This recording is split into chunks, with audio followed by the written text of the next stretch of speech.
we have Don McLaughlin, we have Pat Curie, we have Katrina Pearson, we have Shelley Luther, we have Rep. West Verdell, we have Mark LaHood, and we have Rep. AJ Louderback, Denise Villalobos, Mike Olcott, Andy Hopper, and with us today we have Zapata County Sheriff Raimundo, we have Starr County Major Carlos Delgado, and we have Starr County Chief Larry Fuentes.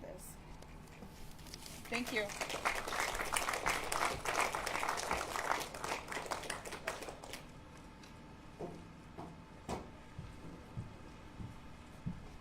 Good morning. Hello, everybody. I am Dr. Dawn Buckingham, your Texas Land Commissioner.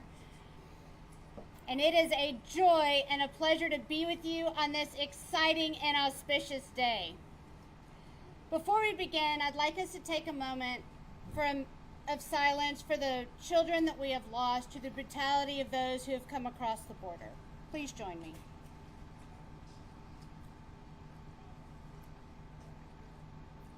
Thank you. As a mom, surgeon, and the first female land commissioner, I am dedicated to the prosperity and safety of our communities every day. I steward 13 million acres, fund education, and care for our coast and our veterans. I believe we should serve those we're supposed to serve and do it well. I love every square inch of Texas and will defend it with the full strength of my office. It wasn't long ago that we made Texas bigger for the first time in a couple hundred years by declaring islands in the Rio Grande as Texas. That's right. Through Operation Flat Top, the Texas Military Department, DPS, cleared the islands, removing caches of drugs, weapons, and untold numbers of trafficked individuals. The success of this operation is unquestioned. Today signifies the General Land Office's continued efforts to assist our state partners to gain complete operational control of our border. Behind me stands the first section of the state wall to be constructed on this property.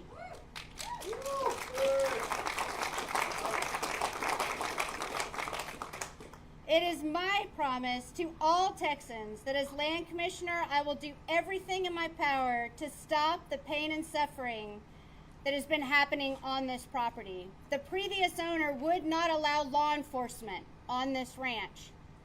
She would not allow the wall to be built on this ranch. It stayed at the height of all of the violence, the top property for trafficking, for people coming across, for drugs, always in the top section.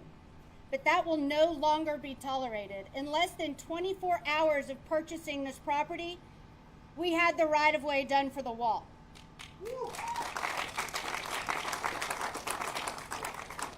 Within a couple weeks, we had broken ground. And guess what? We are going to build a mile of this wall in the next week, and we're going to be done in the next couple of weeks.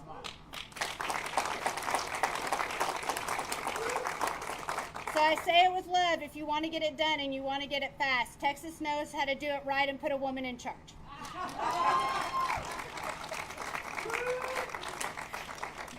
So we will continue to fight to ensure that our state remains a beacon of hope, justice, and dignity for all who call Texas home. To quote Lieutenant Governor Dan Patrick, we are witness to the greatest sin of the modern era, the hundreds of thousands of missing migrant children and the horror they must be experiencing. But the second greatest sin of the modern era is allowing repeat offenders back out onto our streets, permitting them to commit heinous crimes against our sons and daughters.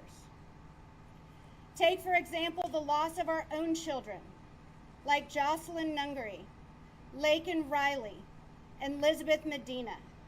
No longer will the rape and murder of our sons and daughters be tolerated.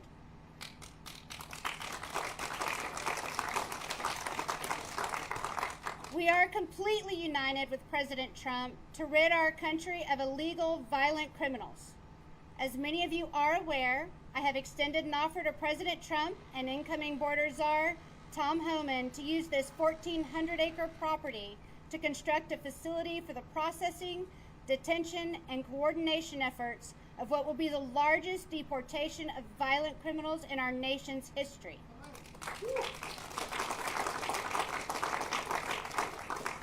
A facility here will be the final stop for processing before these violent criminals are deported.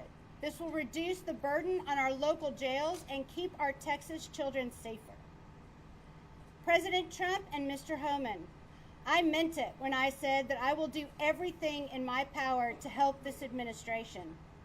And that is why I'm announcing our offer has been extended beyond this property. At this time, I'd like to bring up Jocelyn Nungari's mom, Alexis, and grandmother, Jacqueline. Please help me welcome.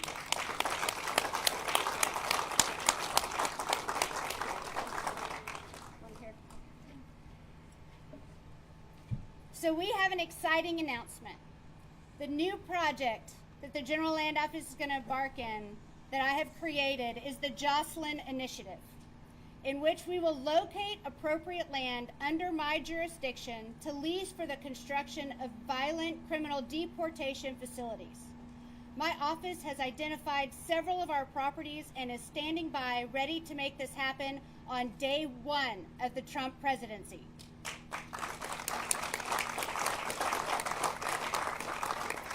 We are going to do everything in our power to ensure no other parent has to feel the pain that Alexis and Jacqueline are feeling right now. We have seen what happens when sanctuary cities release illegal immigrants back onto the streets. The monsters who took the life of Jocelyn have been caught in El Paso, but were soon let out and made their way to Houston and committed an unspeakable crime. Another example is the tragic case of Laken Riley, whose murderers have been arrested multiple times, including for endangering a child. Time and time again, he was released and went on to rape and murder another American daughter. This stops now.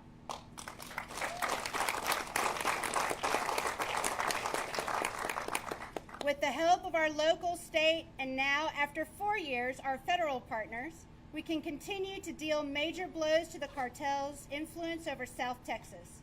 By working together, we will significantly reduce illegal immigration, end the trafficking of deadly drugs, and keep Texas families safe. I'm Dr. Dawn Buckingham, your Texas Land Commissioner. I love my job. I love every inch of this state, and I am committed to keeping it safe and prosperous for the future.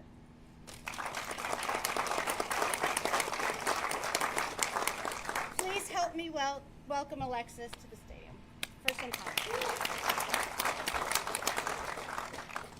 Hello, everybody. I really appreciate Mrs. Buckingham to allow me the opportunity to have me and my mom here to speak in honor of Jocelyn, who is no longer here anymore. It means the world to me to know that Jocelyn has touched millions of hearts, millions of people she's never met, and every day it's a struggle, every day it's hard.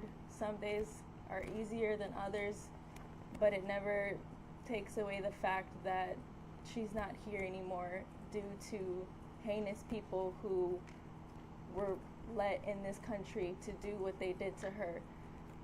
As much as I wish I could change the past and take it back and even take her place, I can't do that, and everything happens for a reason, and there's a reason I'm up here and standing and speaking, because my goal is to get justice for Jocelyn, but to make a change for every other child in this state, in this nation, to not have any more families go through what me and my family are going through. We can make change, and we can do and make a difference.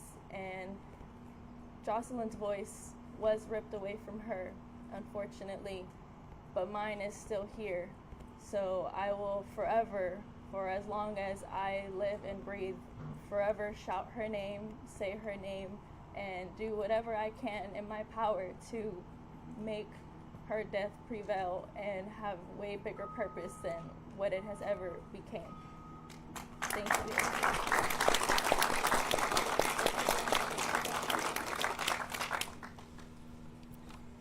I'm Jackie. I'm Jocelyn's grandmother.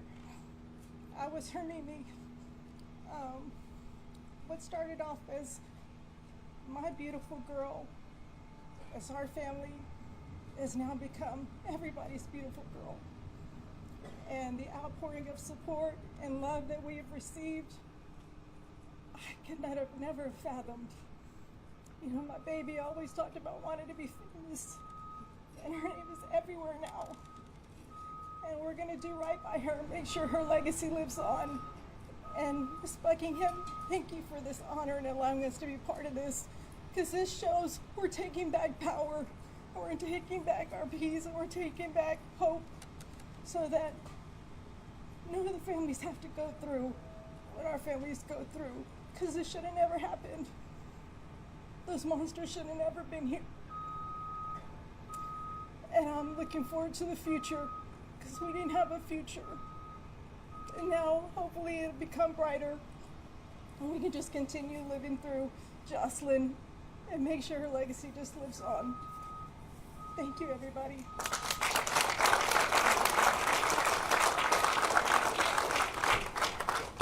Thank you so much. Thank you, ladies. I think they deserve another round of applause. I tell you what, the strength of a mom is incalculable, right? And how much we love our babies. And that's what we're really here today about, is protecting our babies from the violent criminals that are coming across and keep being released back out into the public. Next, for comments, I'd like to have the spokesperson and National Vice President of the National Border Patrol Council, Chris Cabrera. Please help me welcome.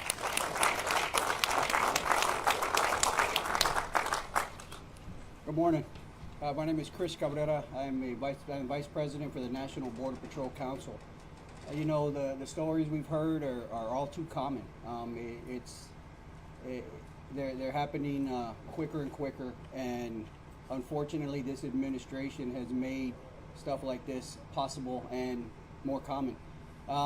Something needs to be done. It's unfortunate that we've gotten to this stage, but thankfully we have a new administration coming back into the White House, and we can get back to work. You know, the men and women that I represent are ready to get back to work.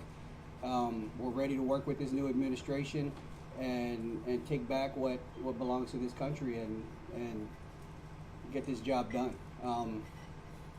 We're ready. I know the state of Texas has done great things. They've stepped up and done what the federal government has failed to do. As a federal employee, it's kind of a thorn in my side. It's kind of embarrassing that the state has to come in and do our job. But as a Texan, I'm very proud to see that the governor has stepped in and done what needed to be done. And you can always tell he's doing the right thing when the administration's trying to stop him, trying to sue him for doing what should have been done in the first place. But rest assured, the men and women that I represent will be ready come January 20th to get back to work and do what we need to do to get it done. Thank you.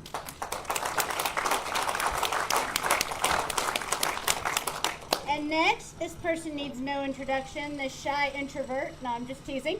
Congressman Chip Roy, come join us up here.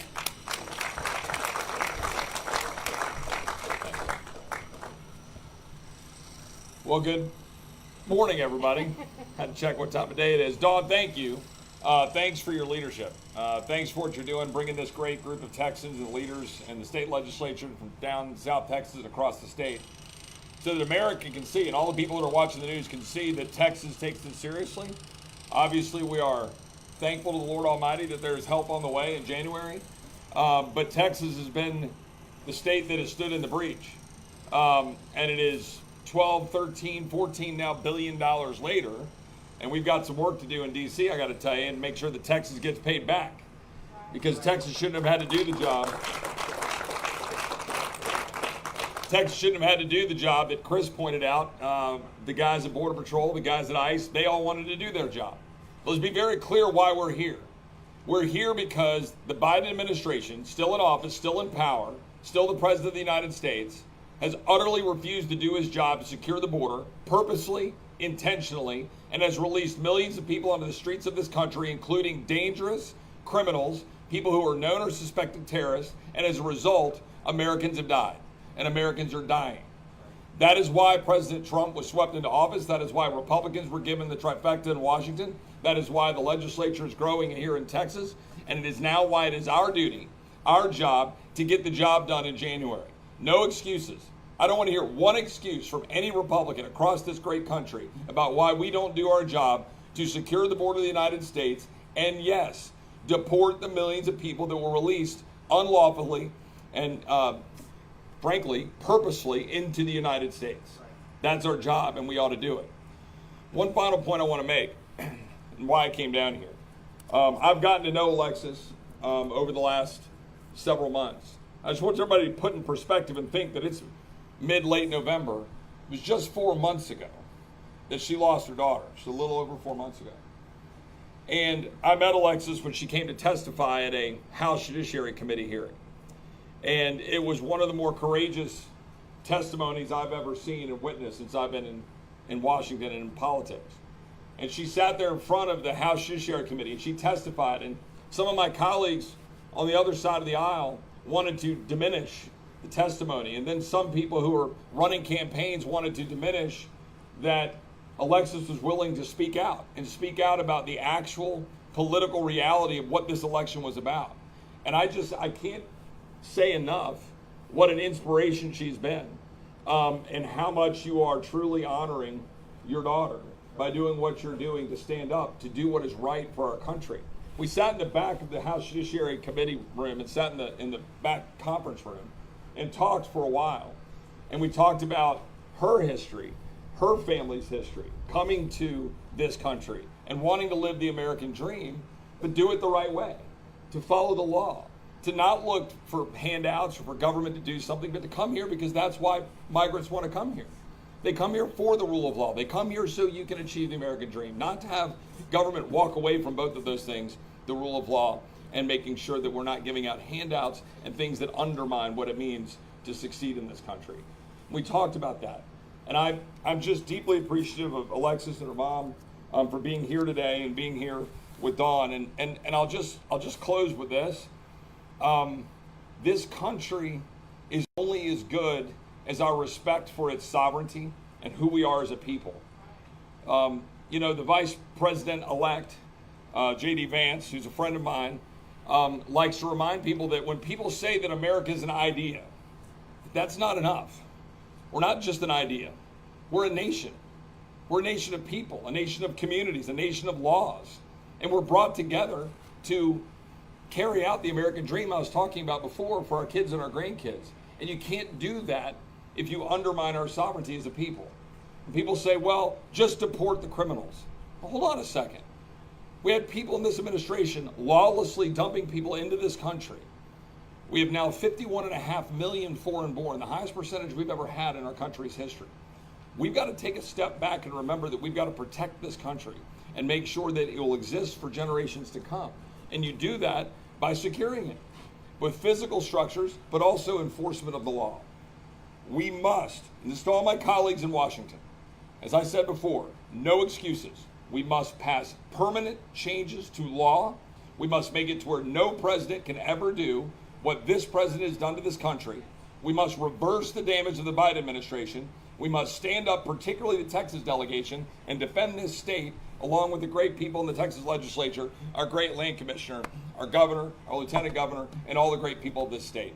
It's an honor to serve. It's an honor to be here. Thank you, Dawn. God bless you all. Thank you so much, Congressman. Thank you all for joining us. May God bless Texas. Take care.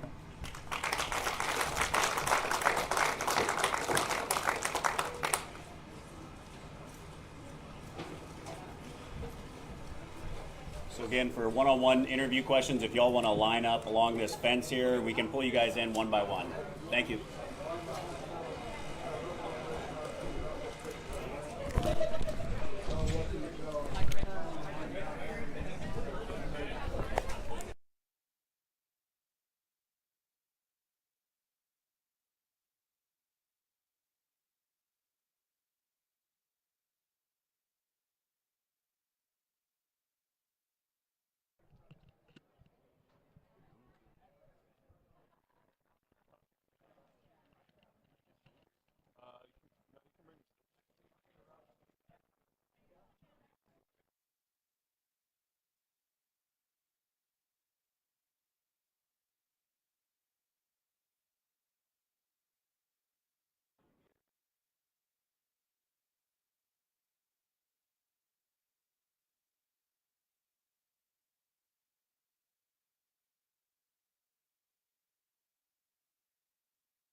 Check, check.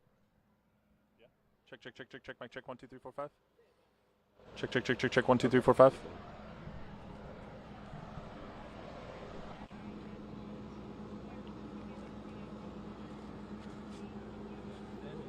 if there's anyone we can grab before we get in there. Grab that.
Thanks for the time. Appreciate it. No, not a problem.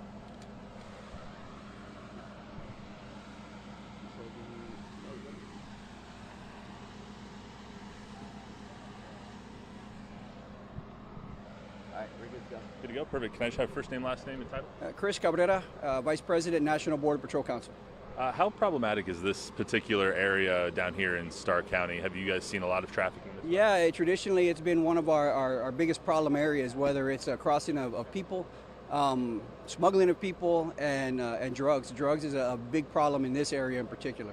How important are things like this and the kind of deterrence factor when it comes to this area of the county? You know, having a wall, obviously a wall is not a be-all, end-all, but it is a significant tool in the toolbox. You know, people say you build a 20-foot wall, we'll bring a 25-foot ladder, and they do. But in the time it takes them to get that ladder carried to the wall, up on it, propped up, and get over, by then our guys are already here rounding them up. So yeah, you can bring a wall or you can bring a ladder, but we're just going to catch you with a ladder. How excited are you guys for this new kind of initiative, one, today, and two, to have kind of a new administration coming in, new/old administration coming in? You know, a lot of our guys and girls are very excited about it. You know, people are ready to get back to work. We're ready to do what we're paid to do. We're ready to get back to work and do what needs to be done. The state is doing a lot of the federal job right now. What does that say about the state of Texas? You know, it's as a Border Patrol agent, it's kind of disheartening that somebody has to come in and do my job. But as a Texan, it's a source of pride, and it's a great thing that the governor and the state has stepped up and did what the federal government won't do. Do you think that this initiative, using these kind of new plots of land that they'll be offering to the Trump administration, will help your guys' job? Yeah, I think so. You know, any infrastructure we can get is a plus. You know, whether it's something to put a wall on or a facility or whatever we can get, we can use and we will use.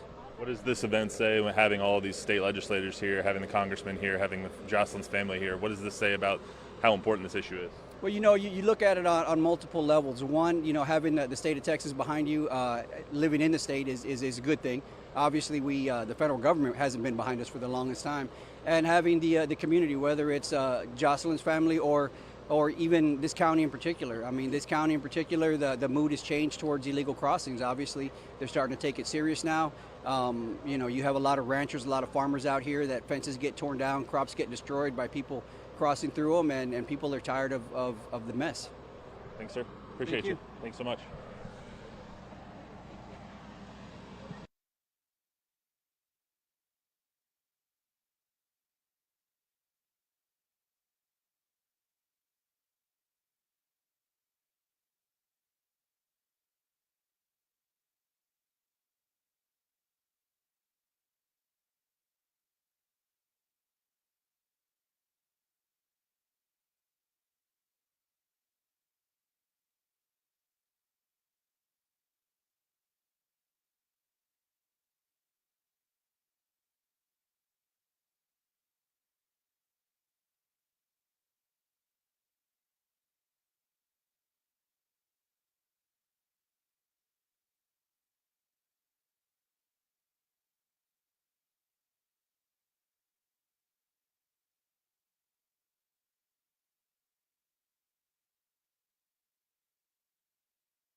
Check, mic check.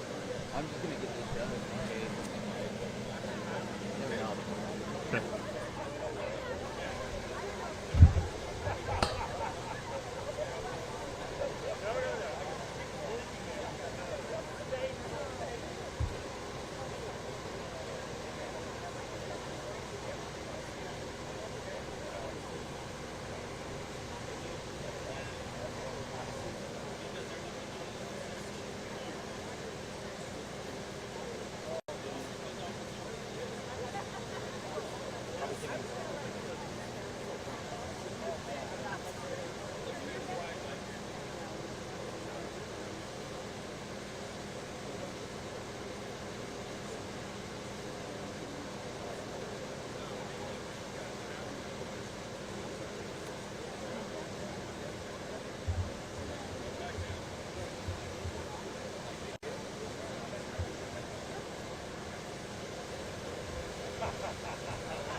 Congressman, how are you? Warren, See you again. good to see you. You doing all right? Yeah, hanging in, man, hanging in. Good. Another day, right before Thanksgiving, you know? Happy time. I know. Look at you. Yeah. All right. You got me where you want. All right.